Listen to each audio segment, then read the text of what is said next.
Hello viewers, সবাই কেমন আছেন? Welcome to my channel. আজকে আপনাদেরকে দেখাবো রাজশাহীর কালাই রুটি।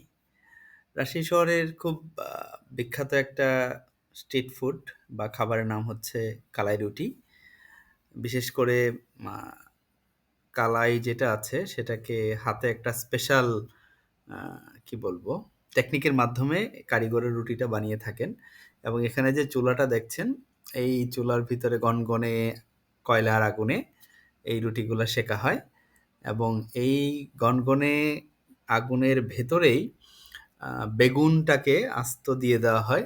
বেগুনটাকে এখানে পোড়ানো হয় এবং এই পোড়া বেগুনের যে ভর্তাটা তৈরি করা হয়, এটা রিয়েলি কি বলবো? অসম্ভব স্বাদ, অসম্ভব টেস্টের।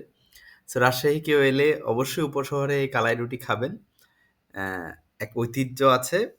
খুব বেশি হলে ১ টা বা ২ টো খেতে পারবেন, এর বেশি পারবেন না। এবং এটা খাওয়ার পরে আপনার অনেকক্ষণ ক্ষুধা লাগবে না। এবং একটা স্বাস্থ্যকর খাবার, মজার খাবার।